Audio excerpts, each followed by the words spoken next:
Hola, ¿qué tal? Buenas noches a todos y todas y todes. Espero que se encuentren súper bien.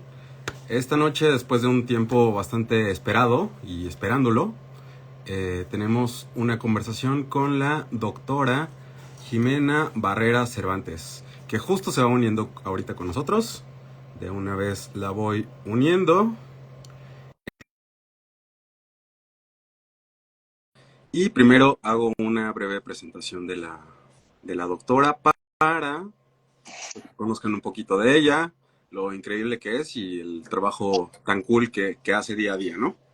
Buenas noches, doctora, ¿cómo está? Hola, buenas noches. Eh, pues yo soy la doctora Jimena Barrera Cervantes, soy médico urgenciólogo pediatra, soy médico cirujano egresado de la Escuela Superior de Medicina, soy médico pediatra egresada de la escuela aquí del Estado de México y realicé la subespecialidad en urgencias pediátricas en el Hospital Infantil Federico Gómez. Súper. Oiga, doctora, antes de empezar con las preguntas y bueno, también invitando a las personas que se van uniendo a la plática a que nos dejen preguntas y si nos da tiempo, con mucho gusto las vamos a responder. Me gustaría preguntarle de dónde nace el gusto de la pediatría y quizás un poquito de esto para que sea un poquito más natural la conversación. Hoy pues la verdad es de que medicina quise hacerla porque pues a lo mejor es un poco trillado, pero mi papá fue médico cirujano y pues el amor a la medicina sí me nació justo cuando pues él me tuvo cuando estaba en el internado y pues vi toda su carrera, ¿no? Toda su trayectoria y la verdad es de que pues siempre quise ser médico en esa parte. Y después pediatría porque la verdad se me hace muy complicado trabajar con adultos. Eh, Siento yo que los niños son más nobles y más amables, sobre todo en la parte del trato y de su persona, son genuinos, son puros y no sé, trato de como que aprendí a estar con ellos desde que estaba en la carrera. Y sí, me encantan. La verdad es que sí me gustan mucho. No, no, qué padre. Y sin duda también un gusto convivir con personas tan auténticas y con tanto brillo de vida, ¿no? Sí, Bueno, la verdad, muchos dicen que son un poco complejos y la verdad es que tienen toda la razón, pero es el paciente que más responde a los tratamientos, es de los más fuertes que conozco, de las personas que tienen una resiliencia increíble y uno se da cuenta que pues es muy difícil que un niño te mienta cuando se siente mal. Y la verdad es que digo, las que me conocen saben que me encanta ver cuando se van de alta con sus papás, felices y contentos. no, qué padre. Sin duda debe ser una gran sensación y bueno, que nos llena o que le llena a usted día a día. Pues nada, invitamos a las personas que se van uniendo a que sigan a la doctora si aún no la siguen. Y pasamos a la parte de preguntas. Les comento igual a las personas que nos van viendo. A lo largo de la semana recibimos algunas preguntas a las cuales, bueno, relacionadas con el tema, para pasárselas a la doctora y que nos pueda ayudar a responderlas. De las primeras preguntas es, ¿cómo puedo reconocer los síntomas de la apendicitis en niños? Uy, pues eh, como papás es difícil que hagan un diagnóstico de una apendicitis a menos que sean personal de salud. Sin embargo, el dolor abdominal, sobre todo en niños, depende mucho de la edad del paciente. Dolor abdominal en pediatría es algo complejo porque pues desde el bebé que tiene dolor de la pancita hasta el adolescente, los datos pueden ser muy diversos. Pero lo que les digo, por ejemplo, a los papás es que un dolor, bueno, ellos conocen a a sus hijos, ¿no? Entonces un dolor que tenga, pues que tenga mucho o que tenga como que aparte agregadas algunas otras cosas como fiebre, que tenga vómito, que no se le quite ah, simplemente como que calmándolo o que no esté tolerando la vía oral, son datos como que algo no está bien. Entonces, lo ideal es no automedicarlos, sino tratar de buscar alguna causa que se haya comido algo, le haya caído mal, y si no encuentran alguna causa como tal, pues acudir de forma oportuna a su médico, de preferencia un médico pediatra. Porque sí, efectivamente, la apendicitis en pacientes pediátricos, sobre todo en niños chiquitos menores de 5 años, es un poco complejo hacer el diagnóstico. En niños ya más grandes es más fácil porque ya nos dicen que les duele, que tienen, si les molesta aparte algo, si tienen problemas para caminar o si han estado con vómito, con diarrea, es más fácil que se comuniquen. Pero en niños preescolares menores de 5 años sí es como un poco más complejo el asunto. Entonces, si algo no les cuadra de que tengan, no sé, dolor, fiebre, vómito y no cese a pesar de que pues ya trataron con algunas otras medidas, pues es acudir de forma oportuna al médico para que ellos realicen ciertas exploraciones, hagan ciertos signos y ya con eso determinen si amerita acudir al área de urgencias o solamente con medicamento médico. Ok, perfecto. Este, otra pregunta que tenemos es, ¿cuándo un golpe en la cabeza amerita llevar a mi peque a urgencias? Nosotros en pediatría y sobre todo en el área de urgencias pediátricas tenemos ciertas escalas o utilizamos ciertas escalas para poder determinar si el paciente o el bebé necesita, necesita una atención de forma urgente. Eh, También hay que ver el desarrollo del bebé. No es lo mismo que un bebé chiquito como de 2 meses se caiga de su cunita o que un niño de 15 años salga disparado de la bicicleta, ¿no? Entonces depende mucho del tipo pues, de lesión, de cuando se caiga, de cómo se cae y de dónde se cae y de qué altura se cae. Los niños pequeños, pues su cabeza es un poco más grande. Cuando caminan, si se dan cuenta, van caminando y se les gana la cabecita. Entonces es más fácil que se puedan golpear en la cabeza y eso pues ocasione que tengan como que más riesgo de complicaciones. Pero dentro de los datos de alarma para, por ejemplo, un traumatismo, es que tenga vómito después del golpe, tenga más de 6 vómitos en menos de 1 hora, que tenga crisis convulsivas después de o posterior al golpe, que esté somnoliento, que no responda o que solo quiera estar dormido, o que no lo vean como normal o le sientan un chichón. A veces pasa que se caen, se golpean y pues como que no decimos o no creemos que el golpe fue demasiado grave. Sin embargo, ya al explorarlo, o los papás te dicen, es que se le hizo un chichón muy grande en la cabecita y pues eso es dato de alarma. Entonces sí hay que acudir al médico para que lo revisen y descarten que hay una fractura. Y la otra pues es más que nada el mecanismo de lesión. A veces pasa que pues como están chiquitos y los niños son bastante latosos, sobre todo el género masculino, andan corriendo por todos lados, se atoran con algo y se pegan y es muy fácil que tengan lesiones.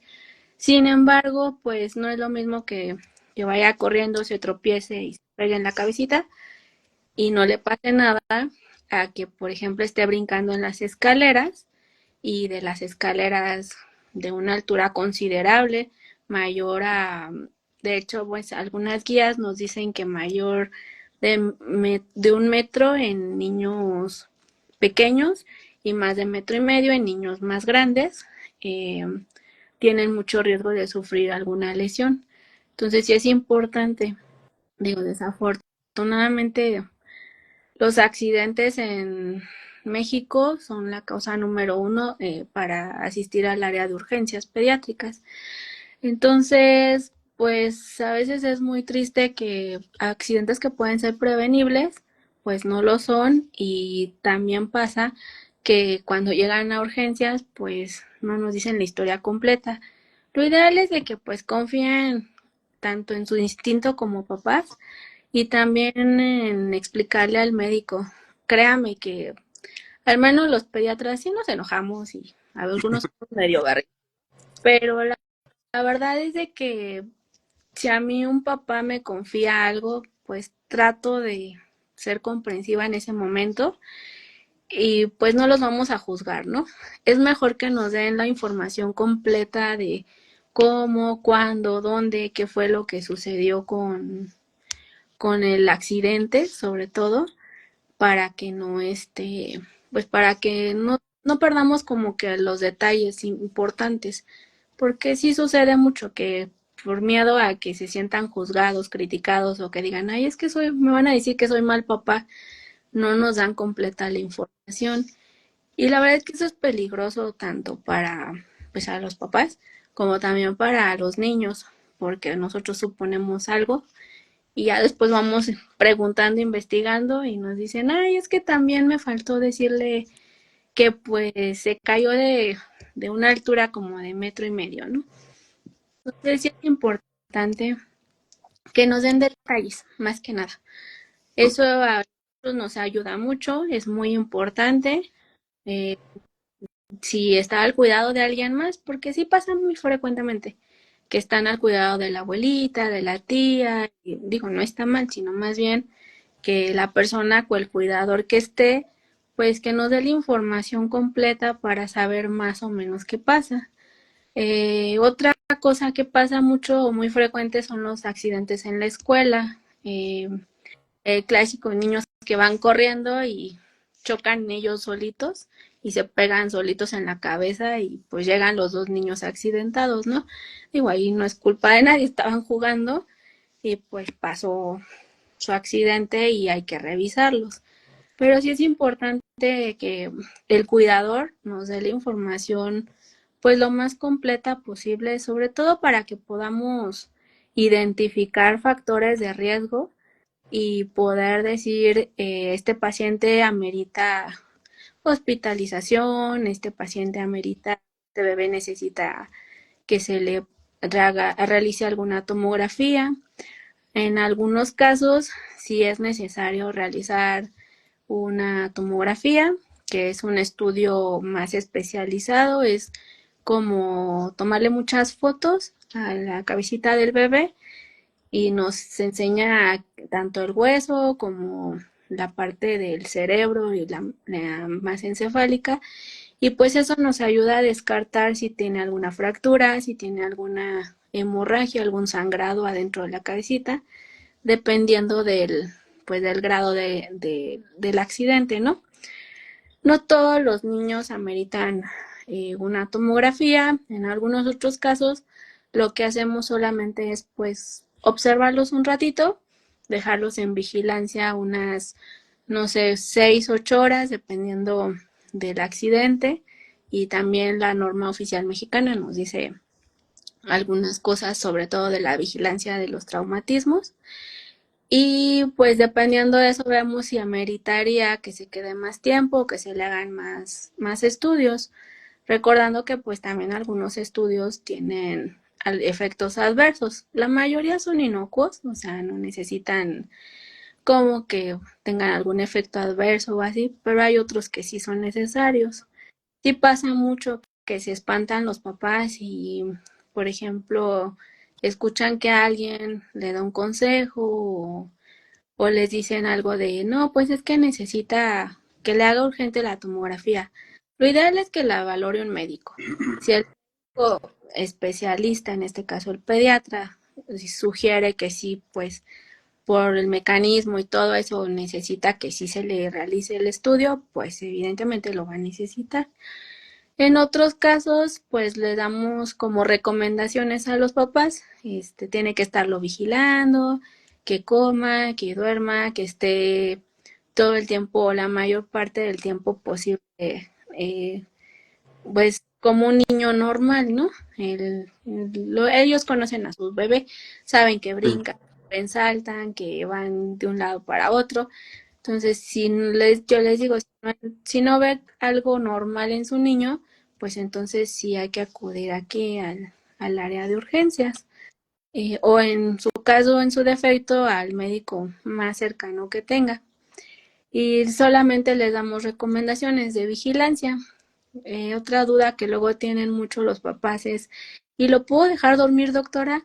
Sí, lo pueden dejar dormir, no pasa absolutamente nada, solo es vigilarlo, como cualquier niño se despierta en la noche y pues va a querer comer o seguir jugando y pues ya no pasa nada. ¿Cuándo sería ya un dato de alarma? Pues cuando está dormido y ya no quiera despertar o no, o esté más que nada todo el tiempo dormido. Un niño normalmente no está todo el tiempo dormido, está jugando. Si lo ven muy dormido, o precisamente que vean que tenga un chipote o sangrado, también ha pasado, que llegan con la sangre y aquí todos descalabrados. Entonces eso sí también hay que acudir al servicio de urgencias. Pero súper, pues sí, lo pueden dejar dormir sin problema, lo pueden dejar comiendo su comida normal, no pasa absolutamente nada, solamente es vigilancia y pues que el cuidador esté entrenado para saber cuándo es pues un niño normal y cuándo ya no. Ujú. claro. Ahí me parecería justo como interesante hacer esta acotación, ¿no? Lo de la somnolencia, sí es un dato de alarma, pero no es solo de que tenga sueño, sino es que tenga sueño y que quiera seguir durmiendo más de lo habitual, ¿no?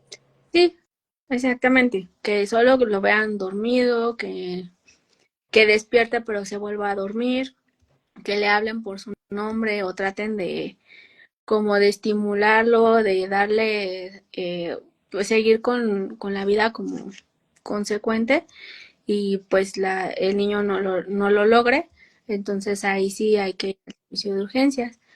Y también lo que pasa a veces es de que a lo mejor el golpe no es tan fuerte, no fue tan grave y pues digo, lo pueden mandar, estar vigilando en casa, pero pasa mucho que después de 2, 3 días, incluso hasta una semana, en algunos casos, son casos raros, pero sí ha pasado que dentro de los primeros 30 días después del golpe presentan un evento convulsivo.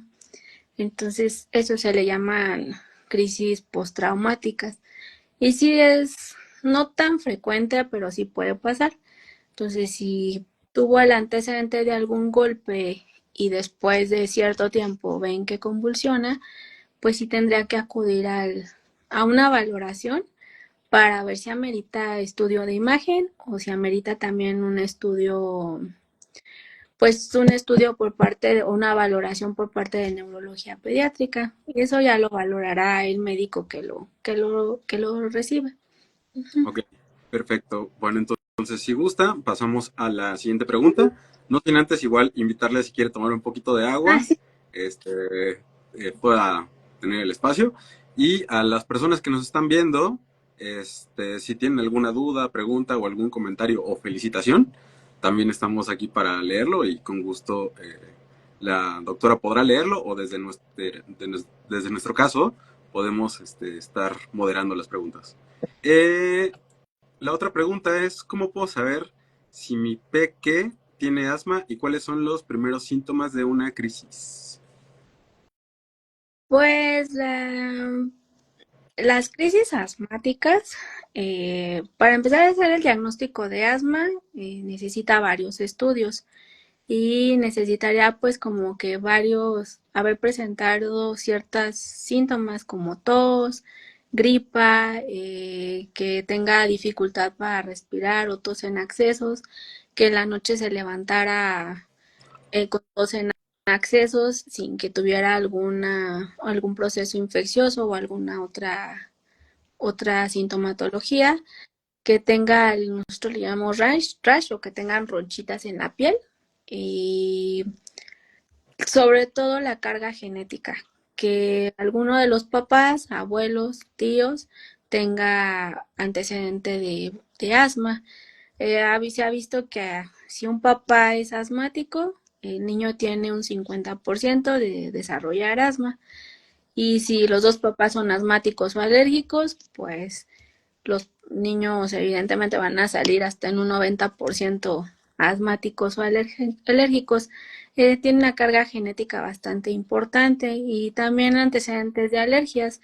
Hay niños que aparte de asma pueden tener una dermatitis atópica o alérgica, pueden tener rinitis alérgica, conjuntivitis alérgica, alergias a algunos alimentos como a las proteínas de la leche y así.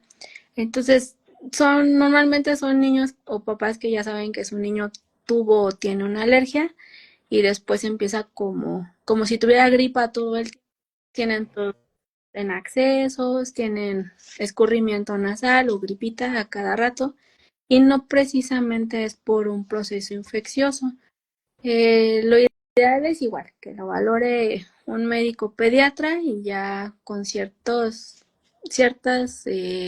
cosas que nos digan, pues ya determinaremos si pudiera ser un bebé asmático.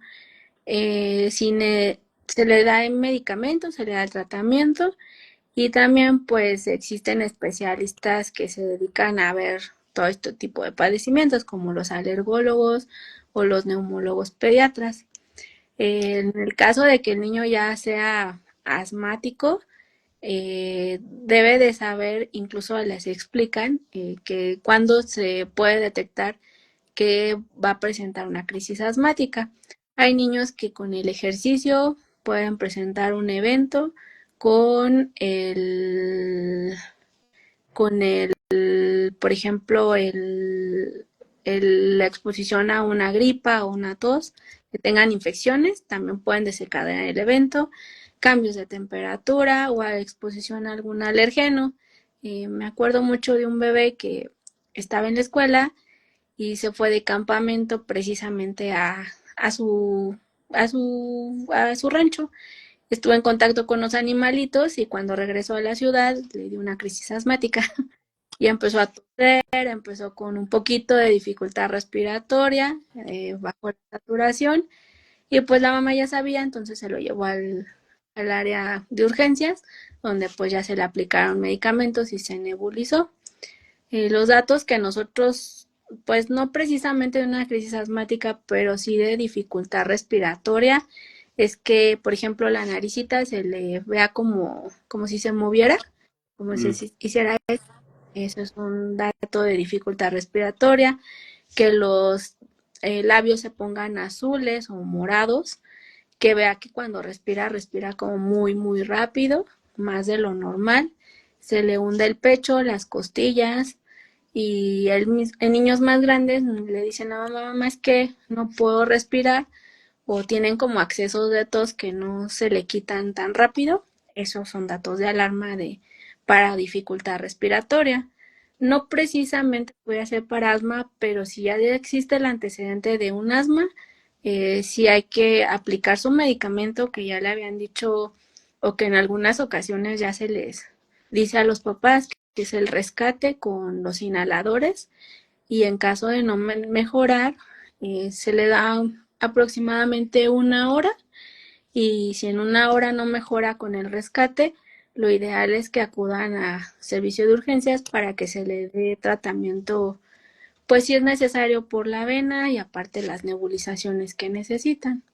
Ok. También es importante que cuando se den cuenta de que el paciente pues ya tiene como datos o su bebé ya tiene como datos de como que respira o le cuesta trabajo respirar, pues no lo dejen pasar, ¿no? Porque sí pasa que están de paseo o están en otro lado, salen y dicen, se le va a pasar, no pasa nada. Y ya cuando llegan al hospital, una crisis asmática que podría ser leve, pues termina siendo grave, incluso hasta terapia intensiva pueden llegar. Entonces, si ya tienen el antecedente de que su niño es asmático, pues siempre el consejo es cargar los inhaladores, ¿no? Que les, que les mandamos. Y después, pues ya administrárselos, la forma de rescate, los sprays, pues sobre todo para que puedan romperse de forma oportuna la crisis asmática, o si no, por lo menos que no llegue tan grave al área de hospitalización y evitar como consecuencia. El problema, o más bien la ventaja que tenemos, sobre todo, por ejemplo, en urgencias, es que nosotros corremos contra el tiempo. ¿Qué pasa?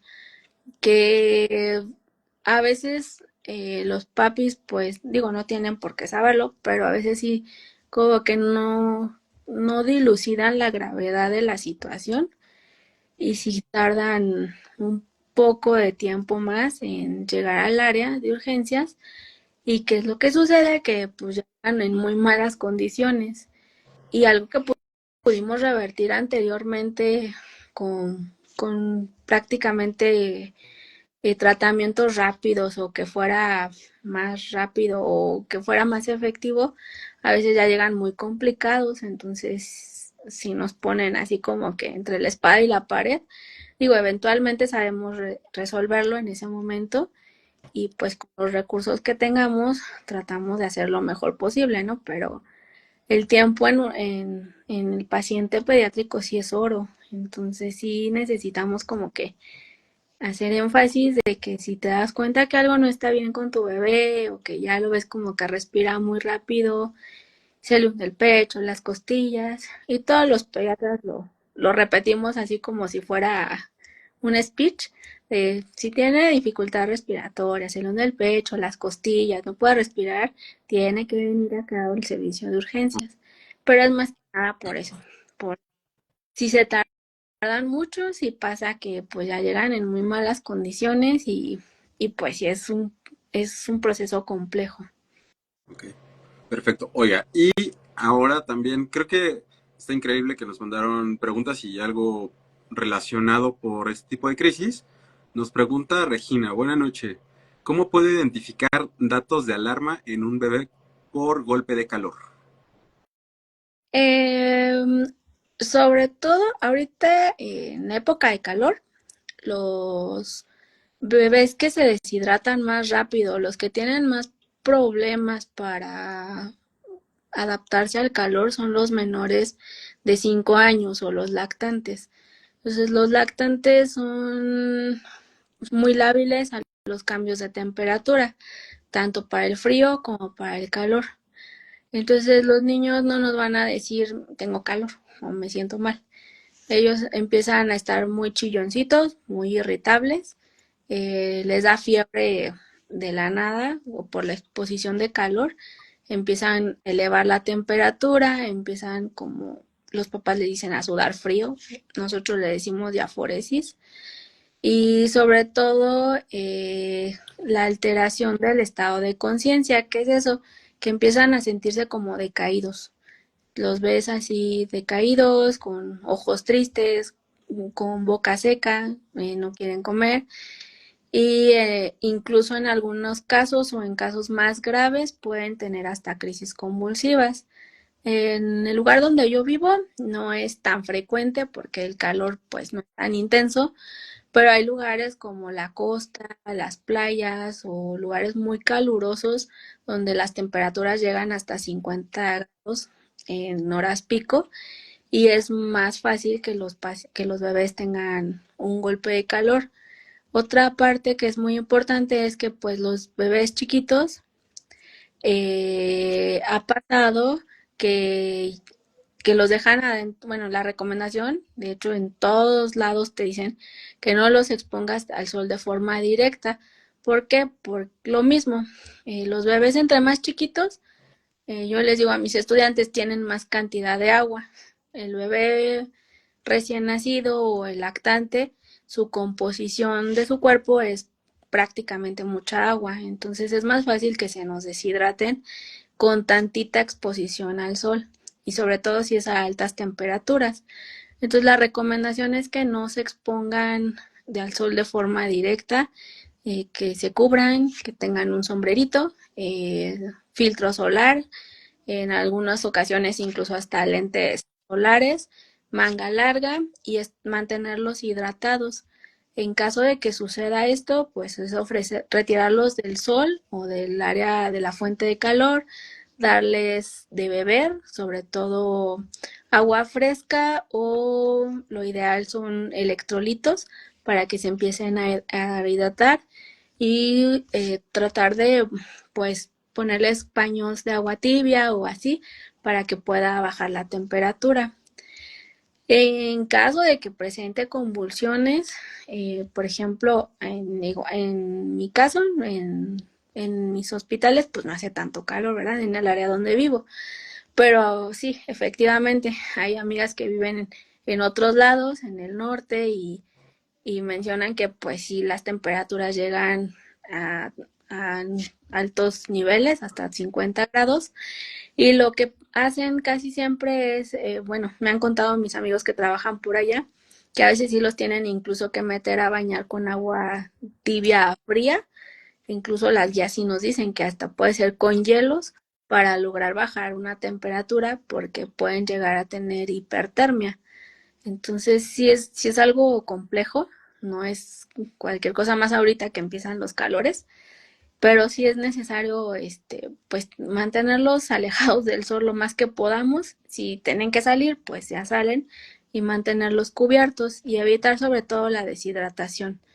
En el caso que vean que que el bebé pues no toma como no puede tolerar la vía oral porque también tienen a veces hasta vómitos, pues es acudir al área de urgencias para que la hidratación pues sea por otra vía y logren como que evitar más que nada las complicaciones, que es una deshidratación grave, ¿no?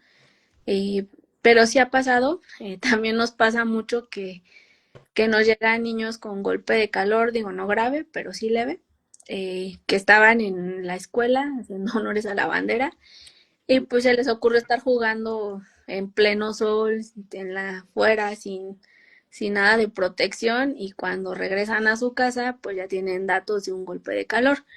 Entonces es cuando acuden al servicio de urgencias, porque aparte llegan como con mareados, con dolor de cabeza, y ya uno los interrogándolos, pues dicen, no, pues fue por el golpe de calor. Cuando son leve, moderado, pues a veces no necesita uno hacerle tantos estudios, pero cuando sí son ya casos más graves, pues sí hay que pedirles bastantes estudios, como estudios de laboratorio, incluso hasta un electro, dependiendo de qué tan grave llegue, ¿no? Ujú. Perfecto. Bueno, pues lo bueno que estamos preparados siempre con médicos que están preparados para cualquier situación en cualquier parte de la República, ¿no? Que es tan rica en climas y todo esto. Generalmente en casi todos los hospitales hay un médico pediatra que está pues para apoyarlos y para revisar a los pacientes. En caso de que sí pasa que les digo, viven en muy lejano, que vivan en zonas muy, como que muy alejadas de la población, sí es un poco más inaccesible la parte médica, pero siempre hay un médico general o un pediatra que puedan atender y acercarse sin problema para que los pueda revisar. Es mejor acudir y que el pediatra nos diga, bueno, no, doctor, no, señora, no pasó a mayores, su niño va a estar bien, a que pues lleguen en malas condiciones al área de urgencias, ¿no? Totalmente. Y siempre acentuar esto de que el tiempo en el paciente pediátrico es oro, ¿no? Sí, el tiempo aquí es sobre todo cuando se trata de niños graves, pues nosotros corremos contra el tiempo. Tenemos que estar pensando en qué estudios, qué laboratorios, qué debemos de hacer desde el momento en el que llega el paciente.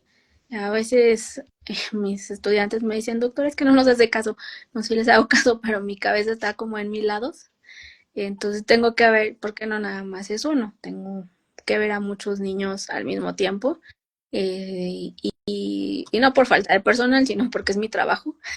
Entonces tengo que estar pensando en qué le tengo que ofrecer a cada niño. Pero pues sí, al final del día, entre más pronto reciba el tratamiento, o más bien más oportuno reciba el tratamiento, pues mejor le va al paciente. Y también depende del tipo pues, de enfermedad que tenga, y también depende de en qué estadio llegue, ¿no? Claro, perfecto. Oiga, bueno, pasamos a la siguiente pregunta. Nos faltan, con estas son cuatro preguntas y igual, si gustan dejarnos alguna adicional, con gusto la atendemos. Solo que habíamos igual planteado algo de hablar sobre las cosas necesarias, sobre desde antes para evitar una urgencia pediátrica o algo así. No sé si nos vaya a dar tiempo, doctora. Usted me dice cómo se vaya sintiendo, cómo veamos esto. Si no programamos otro live y lo hacemos un poquito Sí, más hacia ese foco, ¿no? sí, sí, con gusto. Súper. Bueno, la siguiente pregunta es, ¿cómo procedo ante la picadura de un insecto y cómo sé qué tan peligroso puede ser? Pues ahí depende del insecto.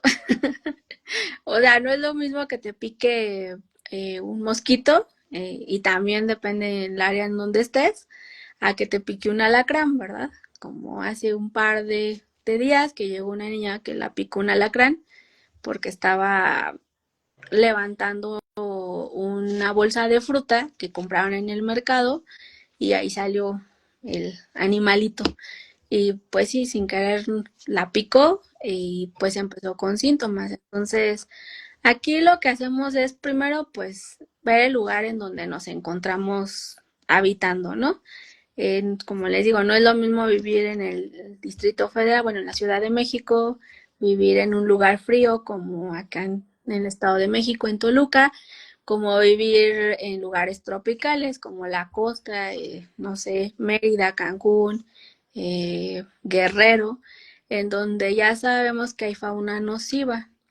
Entonces, ¿qué es fauna nociva? Bueno, son los alacranes, víboras, y escorpiones o algún otro tipo de faunas, arañas, por ejemplo, la famosa araña violinista, que pues la gente te sabe decir, que incluso nosotros como médicos nos enteramos que pues hay fauna nociva por los lugareños. Entonces hay que dilucidar esa parte de que pues si hay fauna nociva, hay que buscar que más o menos qué fue lo que le picó. También pasa que están durmiendo y al otro día ya se levantan con la roncha, ¿no? Eh, ¿Cómo nos podríamos dar cuenta que es algo de alarma? Pues porque no es una ronchita pequeña, sino es una roncha ya bastante grande, que tenga otros síntomas como dificultad para respirar, o que tenga, en el caso del alacrán, por ejemplo, que empiece como a babear mucho, que se llama cialorrea, que sienta sensación de hormigueo o cuerpo extraño en la garganta, que empiece con tos, o que la ronchita no fue una sola ronchita, sino es muchas ronchitas. Pues eso ya serían como datos de alarma para decir, no, pues esto ya no es normal. A veces pasa que con una ronchita pues les ponen alguna pomada o algún remedio casero, que no es lo recomendable, porque a veces se nos enmascaran mucho el cuadro clínico, pero sí sucede que les ponen, no sé, sobre todo árnica es lo que les colocan en su piel y no mejora, o van al médico y les dan algún antihistamínico, que es un medicamento para, por ejemplo, reacciones alérgicas, y llegan y pues en realidad no mejoran y aparte tienen otros síntomas. Entonces sí, ahí sí es importante acudir al médico pediatra, o sobre todo si es algo ya más grave, pues al médico en urgencias, para que ellos determinen si no es otra cosa como una reacción alérgica. En el caso de las picaduras de alacrán, pues un alacranismo, o en el caso de las arañas, que son muy frecuentes, que no sea caso del oxocelismo, que pues es la clásica araña que se esconde entre cajones o en lugares que no están muy a la vista, son muy pequeñas y son pardas, y se tiene como la figurita de un violín en la parte de atrás, en el dorso.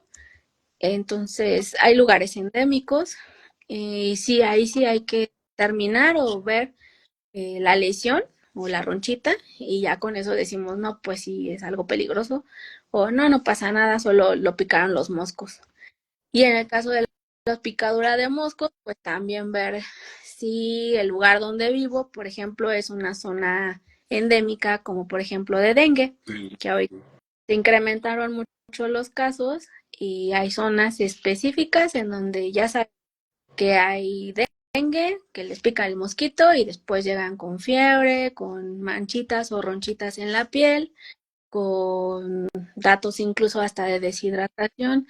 Entonces, en niños hay algo que le llamamos datos de alarma o como dengue con datos de alarma para que podamos determinar si el paciente pues necesita como quedarse hospitalizado o se puede ir a su casa. Y en pediatría sí, les digo, todo depende de la edad, depende de qué le pasó, depende de dónde le pasó, eh, el tipo de, por ejemplo, sobre todo el tipo de ronchita que, o de insecto que le picó y en donde se encuentra habitualmente el menor. O sea, preguntamos de todo, somos bien preguntones los pediatras. No, está bien que sean preguntones porque también deben de tener todos los datos o la mayor cantidad de datos para dar un diagnóstico lo más acertado posible, ¿no? Sí, sí, sí. A diferencia del adulto, pues el adulto nos puede decir qué le duele, dónde le duele, y, o sea, es su forma de comunicarse es diferente. En el caso del niño, pues a veces es más complejo porque pues a veces solo lloran o se sienten mal y si la mamá no, pues la mamá que es la persona que lo conoce mejor que cualquier otro no lo logra, pues sí es, nosotros tenemos que investigar como que más y hacer más preguntas para poder llegar a un diagnóstico. Ok, perfecto. Oiga, nos hace una pregunta Megan Elisa y no está tan relacionada con urgencias pediátricas, pero pues quizás le podemos dar alguna orientación. Me gustaría darle a mis hijos vitaminas. ¿Qué vitaminas me recomienda para niños de 5 años? Pues la verdad es de que la mayor parte de los pediatras no recomendamos vitaminas a menos que el niño sea un niño especial o esté enfermo de algo. Lo ideal es llevar una adecuada alimentación, sobre todo una alimentación balanceada, rica. Las vitaminas las encontramos tanto en la verdura, en la fruta, en los vegetales, en la carne. Encontramos la mayor cantidad de proteínas y pues lo que otra vez comentábamos, ¿no? De una alimentación balanceada y una alimentación sana es lo que más nos ayuda a que nuestros niños estén sanos y fuertes.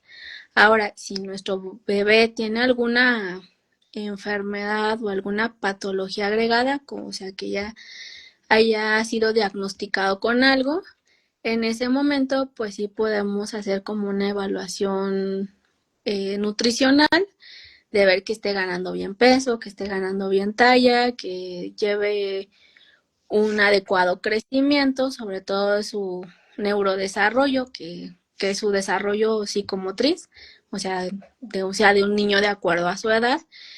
Y si no lo está llevando, no lo está logrando, pues se hace la evaluación nutricional y dependiendo de eso, si notamos que existe alguna deficiencia, entonces sí empezamos a sustituir ese tipo de vitaminas. Un ejemplo, pasa mucho que tenemos niños que solo son alimentados al seno materno, que no está mal, obviamente, pero a veces les da un poquito de anemia porque la leche materna no tiene grandes cantidades de hierro.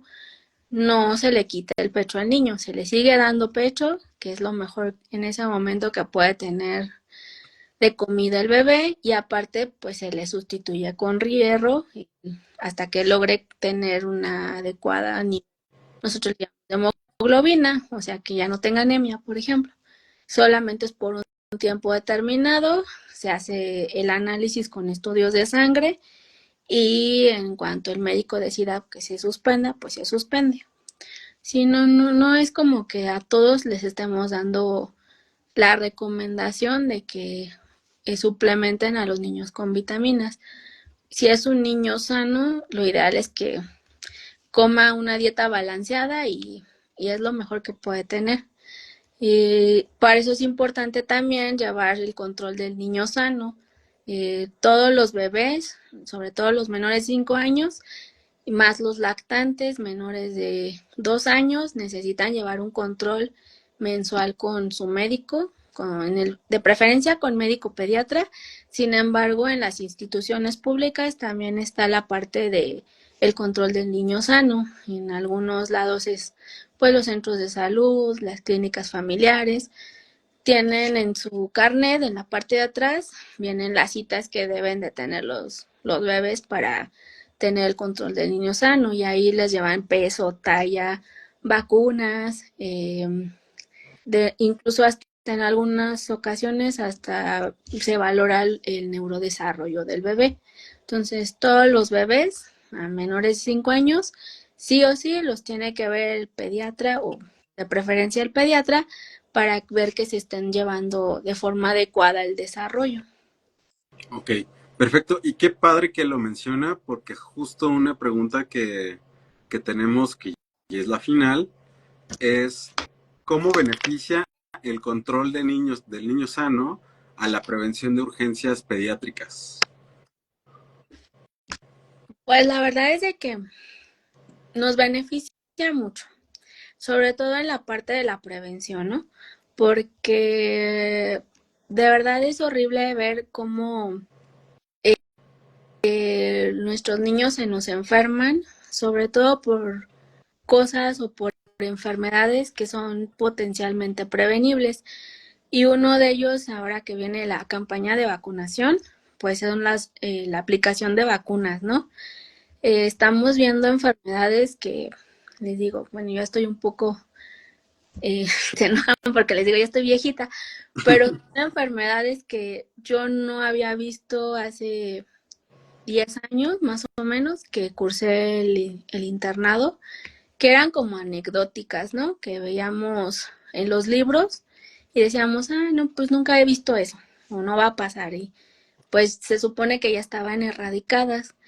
Y actualmente estamos viendo un brote de ciertas patologías o ciertas enfermedades, como es el caso del sarampión, la viola, la sífilis congénita y recientemente tosferina, ¿no? Que es por bordetella pertussis, que la mayor parte de las ocasiones es potencialmente prevenible si nos vacunamos y si promovemos la aplicación de vacunas. Digo, el esquema de vacunación de México, así no está como que cubierto todo como en otros lugares, pero sí cubre las enfermedades que son potencialmente prevenibles. Y creo yo que es muy buen esquema, son gratuitas. Entonces, si no me voy a dar cuenta que le faltan vacunas, pues si no reviso mi carnet, o si no voy al médico y me dicen, ay, le falta esta vacuna, ¿no? Entonces, lo ideal es que pues prevengamos también la parte de salud, ¿no? La parte de prevenir, sobre todo, por ejemplo, accidentes, la prevención de enfermedades, en algunos casos como las respiratorias, el uso de cubrebocas, el hecho de que me digan que mi niño pues está sano, nos va a ayudar a que tenga el menor riesgo de enfermedades y complicaciones, y pues evitar que llegue a un hospital, porque si algo que notamos mucho es de que pues en todo el país el servicio de urgencias siempre está sobresaturado, ¿no? Y a veces sí podemos lograr un poco esto de la prevención para evitar pues que lleguen a esa parte. Digo, ya cuando llegan a urgencias es porque el bebé pues ya pasó por algunas cosas que no alcanzaron o no alcanzamos a ver, y pues hay que darle pues ya el tratamiento curativo más que el preventivo. Entonces, lo ideal es que sí, acudan a su médico pediatra de confianza, quien quieran.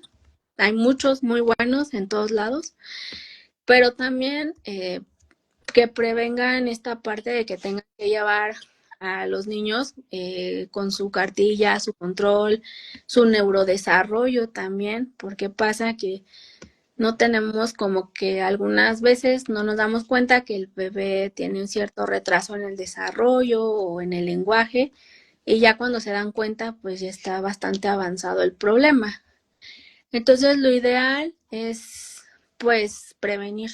Sí es importante que acudan a su médico pediatra o a su médico, en todo caso un médico general, y después al médico pediatra si lo necesita, para que pues vean toda esta parte, porque una cosa es ya en el área de urgencias, en el área pues donde ya el paciente ya está grave o tiene cierta gravedad, y otra es el área pediátrica, el área donde la consulta, donde pueden revisar al bebé y pues evitar de verdad un camino muy tortuoso que puede llevar incluso hasta meses de estancia intrahospitalaria. Ok, perfecto. Doctora, nos quedan dos preguntas. Me equivocaba, le decía del el orden, era lo que estaba como la última pregunta, lo del control del niño sano. No quiero dejar pasar por alto comentarles a los papás y mamás que desde Aura tenemos una interfaz donde pueden iniciar sesión y guardar el historial de vacunación de todos sus hijos e hijas y propio para justo facilitar la experiencia y que además de que lo tengan físico, puedan también tenerlo en formato digital para que no se les extravíe nada en ningún momento. Entonces, tenemos dos preguntas. La siguiente es, ¿cuáles son los errores más comunes que cometemos como papás al enfrentar una urgencia pediátrica? Uy, esta pregunta es muy compleja. Digo, yo no tengo bebés, pero sí ya llevo varios años en este negocio y primero, pues el poder comportarnos como adultos, ¿no? Eh, yo sé que es muy difícil, sobre todo por la parte emocional de que pues el niño está a tu cuidado, sabes qué pasa. Entonces, a veces les digo, hay que guardar un poco la calma para poder tomar decisiones y que la decisión de tu niño sea o para tu bebé sea la mejor. Ante la duda, pues les digo, sigan su instinto. Si ustedes tienen duda, acudan al médico. De verdad no tiene por qué enojarse un médico porque le pregunten algo que pues ustedes no saben. Al contrario, entre más informados estén, y eso me lo dijo una amiga, yo creo que entre más información tengan, más fácil van a poder tomar decisiones para su bebé y tampoco como no menospreciar, sino como desestimar la gravedad de la situación. A veces pasa mucho que, por ejemplo, los golpes, que se pegó en la cabecita y no le pasa nada, ya se le va a quitar. Y a los 3 días llega el niño en otras condiciones que no debería. Entonces, sí, no subestimar la gravedad de la situación. Si ustedes consideran que es algo importante y algo grave, sí es acudir al servicio de urgencias. Es mejor que alguien experimentado o alguien que ya se dedica a esto les diga, pues no pasó nada. Como les comentaba, fue un golpe leve, no pasa nada, solo tiene que estar vigilando estos signos y ya, a que subestimemos la gravedad de la situación y como les decía, lleguen pues en condiciones ya desfavorables y pues les digo, es un viacrucis al final después para los papás. La otra es no automedicarlos de preferencia. Es muy fácil, bueno, solo los que son papás médicos, ellos sí, pero los médicos pues ya tienen cierto conocimiento, ¿no? En el caso de los papás primerizos o así, no automedicarlos. Si ustedes consideran que el bebé necesita la atención, pues mejor buscar de forma oportuna a su médico. Y es más fácil que el médico le diga, ah, bueno, pues si tiene fiebre, dele tanto de paracetamol, y ya que lo revise y diga, bueno, sí, solamente es una gripita o solamente fue un golpe o vamos a estarlo vigilando, vamos a darle seguimiento a que subestimemos los síntomas y después lleguen en condiciones que no deberían de llegar, ¿no? Ok, perfecto. Y pues si gusta, pasamos a la última pregunta, no sin antes también agradecer a todas las personas que nos han estado acompañando y comentando sobre todo. Hemos estado recibiendo muchas felicitaciones y agradecimientos hacia la doctora por este tipo de pláticas. Esperamos también de poder servir y apoyarle para que tenga otras charlas con nosotros, que será más que un gusto. Y pues nada, la siguiente pregunta es de con qué medicamentos debo de tener más cuidado si mi hija no tiene historial de alergias. Creo que tiene como un poquito de truco, porque también es como hablando, creo como desde la automedicación, habla como desde ahí un poco, ¿no? De qué debo de tener cuidado, pero no sé, usted sabrá mejor cómo contestarla. Sí, pues es que, bueno, las mamás que ya son experimentadas, pues ya saben que si tiene fiebre le dan su paracetamol, su control térmico en su casa, lo meten a bañar, les dan agüita, suerito y ya con eso. Pero pues lo ideal es que no lo automediquen y lo que sí, pues las alergias a veces uno no sabe. Puede ser uno nunca tener una alergia en su vida o puede ser que estén comiendo algo y de la nada empiecen con síntomas de alergia. Entonces eso es muy como que difícil de saber. Sí pasa que, por ejemplo, saben que el papá o la abuelita o el tío es alérgico, no sé, a la penicilina o es alérgico al paracetamol o al ibuprofeno. Entonces, si tiene antecedentes familiares, tener precaución más que evitarlo, tener precaución con ese tipo de medicamentos. Lo que sí les recomiendo a veces a los papás es, si ya ustedes se dieron cuenta que tiene una alergia o se dieron cuenta que fue alérgico a cierto medicamento, lo ideal es ya no volvérselo a administrar, porque sí pasa que dicen, ah, es que ya se lo había dado antes y no le había salido alergia y ahorita sí.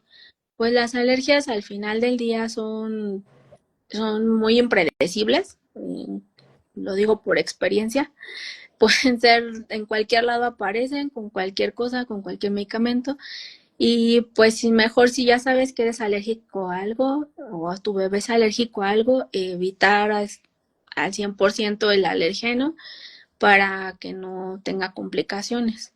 Y pues si la parte de la automedicación no es lo más recomendable, lo que es recomendable es que pues le avisen al médico o si ya le han dado paracetamol o algún otro medicamento que no haya sido alérgico, pues no pasa nada, pero sí con precaución nada más. Ujú. Ok, perfecto. Bueno, doctora, pues nada, le agradezco muchísimo el tiempo, la disposición y nada, feliz de tener otras charlas con usted. También quiero invitar a las personas que nos están viendo a que si no siguen aún a la doctora en sus redes sociales, no dejen de hacerlo, de agendar una cita en caso de que lo necesiten. La doctora tiene un enlace y sus redes sociales también donde podrán agendar una cita con ella. Saben ya la experiencia que tiene y pues estará más que feliz de atenderles. Y también comentarles que en los próximos días vamos a estar lanzando también como en conjunto de esta plática un manualito un manual ilustrado de cómo como de recomendaciones en urgencias pediátricas, ¿cierto, doctora? Sí, es un manual como, más que como una receta de cocina, como una guía para padres de familia de qué hacer en ciertas situaciones y pues también qué recomendaciones si están y cuáles no. Ok, perfecto. Bueno, pues Muchas gracias nuevamente. Bonita noche, excelente fin de semana, algo largo para algunos, no tan largo para otros, pero bueno, que estén muy bien y muchas gracias. Hasta luego. Muchas gracias, hasta luego.